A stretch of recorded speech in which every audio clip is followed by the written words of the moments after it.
কাল ছিল আমাদের বাড়ি কালী পুজো, তার দুপুরবেলার ব্লগ তো তোমরা দেখেই নিয়েছো। এবার চলো দেখাই সন্ধেবেলায় আমরা কি করলাম। তখন সন্ধে 6টা মতো বাজে, আমরা দুজনে একসাথে রেডি হচ্ছি। তোমরা তো অনেকেই জানো আজকে ছিল আমার জন্মদিন, সাথে কালী পুজো, তাই জন্য একদম মন ভরে সেজে নিয়েছি। এই যে ঘড়িটা দেখছো, এটা আমাকে আমার দাদা গিফট করেছে। তোমরা কে কে আছো বলো তো আমার মতো পুজোর মধ্যে যাদের জন্মদিন পড়ে?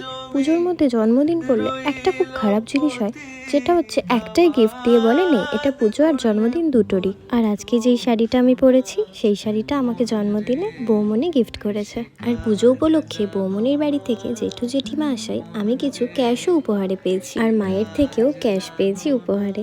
আর আমি আজকে যে গোল্ডের ইয়াররিংটা পরেছি সেটা আমাকে আমার বাবা দিয়েছে। জানো, এবার আমার জন্মদিনে তিথিটা পড়েছে যখন আমি জন্মেছিলাম তখনকার মতন। এই বছর কিন্তু অনেকের সাথেই এই জন্মদিনটা এরকম হয়েছে যে বারটা আর ডেটটা একদম সেম অ্যাকুরেট মিলে গেছে জন্মের তারিখের সাথে। এইদিকে তোমাদের সাথে গল্প করতে করতে আমরা চুলের মালাগুলোও লাগিয়ে নিলাম, আর আমাদের সাজটাও রেডি। এবার প্রদীপ দিয়ে একটুখানি নিজেকে আরে একটু সাজানো, দীপাবলি বলে কথা, একটু প্রদীপ দিয়ে পোজ দেবো না? একটা কথা, তোমরা কিন্তু আমাদেরকে প্লিজ ন্যাকা বলো না, কারণ এরকম আর্ট করে ছবি বা ভিডিও করতে কিন্তু আমরা ভালোই বাসি, আর এটা তোমরাও করে দেখতে পারো, ভালোই লাগে। আর্ট নিয়ে অনেক পোস্ট হলো, এবার বাইরে গিয়ে একটু মোমবাতিগুলো ধরিয়ে নিচ্ছিলাম।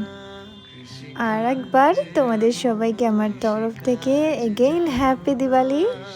বাড়ির এই কাজগুলো কমপ্লিট করে চলে গেলাম আবার মায়ের কাছে। আর এই যে আমার ছেলে তার ছোটদার সাথে বাজি ফোড়াচ্ছে।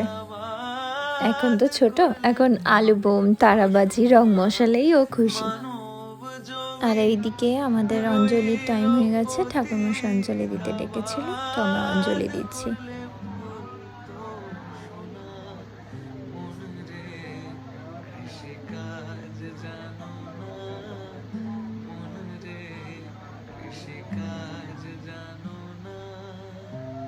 এখানে আমার একটা ছোট্ট ভুল হয়ে গেছিলো জানো, আমরা ম্যাচিং পরিনি।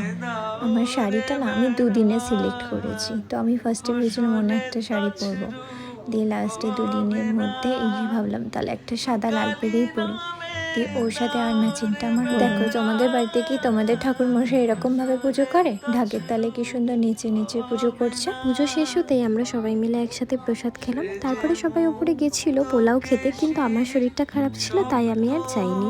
আজকের ভিডিওটা এখানেই শেষ করছি, কেমন লাগলো জানিও।